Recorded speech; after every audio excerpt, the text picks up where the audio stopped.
दोस्तों नमस्कार। इस वक्त मौजूद हैं गंगासील अस्पताल में और मिलने जा रहे हैं डॉक्टर राजीव कुमार साहब से, जो स्किन के डॉक्टर हैं, त्वचा के डॉक्टर हैं और आपकी त्वचा के लिए तमाम तरीके की चुनौतियां लेकर आ रहा है बरसात का मौसम। बरसात के मौसम में कैसे बीमारियों से बचे त्वचा संबंधी, इसके अलावा और क्या क्या दिक्कतें हो सकती है आपकी स्किन के सामने, उन सब के समाधान के लिए मिलने जा रहे हैं डॉक्टर राजीव कुमार से। गौर से सुनिए इनकी बात अच्छी लगे तो उसको फॉलो कीजिए। जुड़े रहिए हमारे साथ, देखते रहिए गंभीर न्यूज।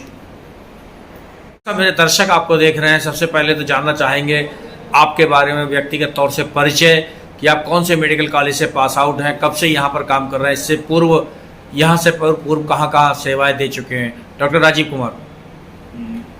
मैं डॉक्टर राजीव कुमार, मेरा MBBS जो है वो BRD मेडिकल कॉलेज गोरखपुर से है और PG मैंने Meerut medical college, Lala Lajpat Rai Meerut medical college से कंप्लीट करी है।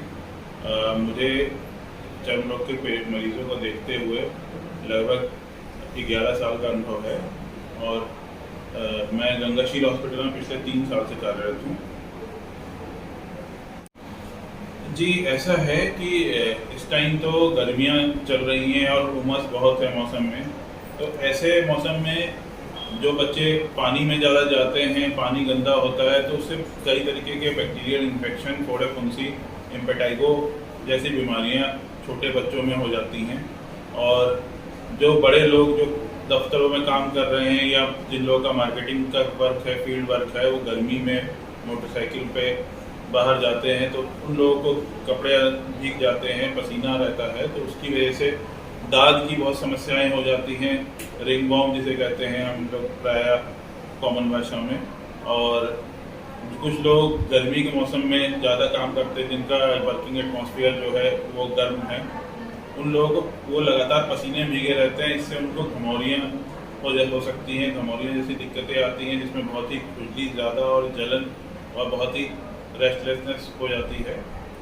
और यही गर्मी का मौसम जो उमस है उसकी वजह से जिन लोगों की ऑयली स्किन है, ऑयली स्किन वालों में मुहासे की दिक्कत ज़्यादा होती है। ये अपने टीन एज के लोग बच्चों में ज़्यादा रहती है और इसका यही है कि इन सब चीज़ों को जो मुहासे हैं इसमें बार बार चेहरे को धो के रखें। ये जैसे घमौरियाँ हैं, घमौरियों में का जो प्रॉपर जो इलाज है वो है गर्मी से बचना, ठंडे पानी से बार बार नहाना, और जो उसका डेफिनेटिव ट्रीटमेंट है वो 24 घंटे में कम से कम 6 घंटे ठंडे माहौल में रहना, जो कि प्रैक्टिकली तो बहुत संभव नहीं है, पर जो चीज़ हम कर सकते हैं वो नहा करके स्किन को अपना सूखा रख सकते हैं और पसीने से बचाव ही जो उसका मेन समाधान है, जिससे ये ना हो दोबारा।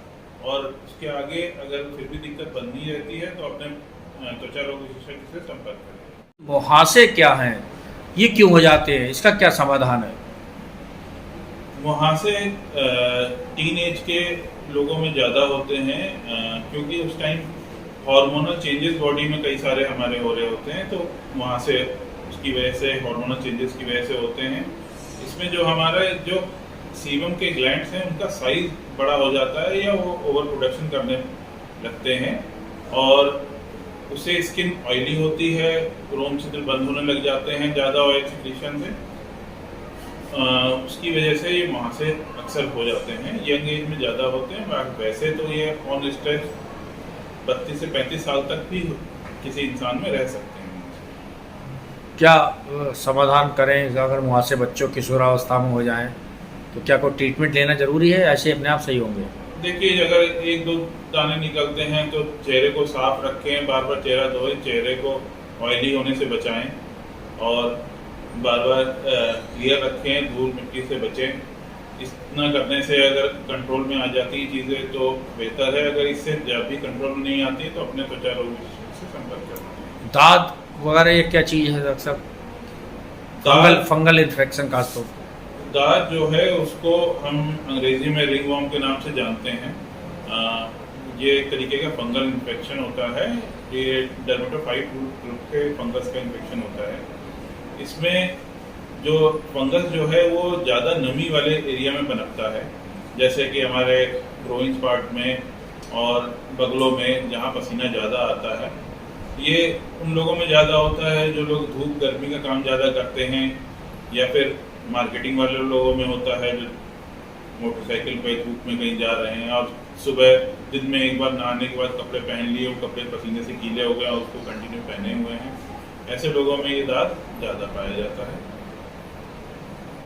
दाद से बचने के लिए हमें एक तो अपने कपड़े सूखे रखने चाहिए, नहाने के बाद अपना शरीर पूरी तरीके से सूखने के बाद कपड़े पहनने चाहिए, और अगर हम बरसात में या पसीने से गीले हो जाते हैं तो हमको अपना नहा करके शरीर पोंछ करके कपड़े बदल लेने चाहिए, और शरीर को सूखा रखने से प्राय ये दिक्कत नहीं होती।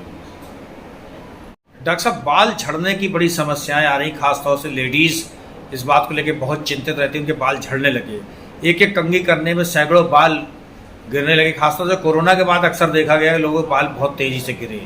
क्या वजह है बाल गिरने की, और क्या बालों को गिरने से रोका जा सकता है? डॉक्टर राजीव, देखिए, बाल झड़ने के कई सारे कारण होते हैं। छोटे बच्चों में बाल कई बार कमज़ोरी की वजह से, न्यूट्रिशन की डेफिशिएंसी की वजह से बाल झड़ते हैं। कुछ बच्चों में, गांव के बच्चों में कुछ रहता है कि फंगल इन्फेक्शन हो जाता है, टीनिया हेपेटाइटिस, उसमें बाल झड़ते हैं और सर पे फुंसियाँ हो जाती हैं। जो यंग एज में 18-20 साल में जो बाल झड़ते हैं उसमें एंडोजेनेटिक एलोपेशिया का कारण होता है, वो हार्मोन की वजह से झड़ते हैं। और कुछ लोगों में ऑटो इम्यून डिसऑर्डर की वजह से बाल झड़ते हैं, जिसमें कि अपना लाइकन प्लैनस हो गया, एलोपेशिया एरेटा हो गया। और जो सबसे कॉमन जो उम्र के साथ झड़ने वाले बाल हैं, जिसमें जो 18-20 साल से शुरुआत हो सकती है बालों के झड़ने की, वो एंडोजेनेटिक एलोपेशिया होता है। ये सबसे ज़्यादा कॉमन है और ये हार्मोन की वजह से होते हैं। ये इसी तरीके के बाल फीमेल्स में भी झड़ते हैं एज बढ़ने के साथ में, और उसमें भी हार्मोन की वजह से बाल झड़ते हैं। पर महिलाओं में और पुरुषों में ये है कि पुरुषों की जो आउटलाइन है बालों की, वो पीछे शिफ्ट हो जाती है, जबकि महिलाओं में आउटलाइन नहीं शिफ्ट होती है, सर के बीच बीच में से बाल कम होते हैं, तो बालों का जो डेंसिटी है वो कम हो जाती है। और कोरोना में के बाद जो बाल झड़ते हैं, झड़ने की जो शिकायत आ रही है वो टेलोजन एफ्लूवियम है। उसमें क्या चीज़ है? टेलोजन एफ्लूवियम है, और उसमें जो बाल झड़ रहे हैं वो कमज़ोरी की वजह से और न्यूट्रिशनल डेफिशिएंसी की वजह से बाल झड़ रहे हैं। जो कमज़ोरी कोरोना की बीमारी में मरीजों को आई है, उसके बाद बाल ज़्यादा झड़ने शुरू हुए, क्योंकि शरीर जो अपने पोषक तत्वों को बचाने की कोशिश करता है और शरीर के वाइटल ऑर्गन्स में सप्लाई करने की कोशिश करता है, इसकी वजह से वो बालों में न्यूट्रिशनल जो अपनी सप्लाई है उसको कम कर देता है, जिसकी वजह से बाल झड़ते हैं। क्या करें डॉक्टर साहब, बाल ना झड़े, महिलाएं खासतौर से? खाने पीने के ध्यान रखें, और खासकर कमजोरी में के बाद, बीमारी के बाद जो कमजोरी होती है उसमें खाने पीने का प्रोटीन और विटामिन और मिनरल अपनी डाइट लें, और बीमारी के तुरंत बाद एकदम हैवी काम ना करें, रेस्ट करके धीरे धीरे ग्रेजुअल अपना काम को बढ़ाएं।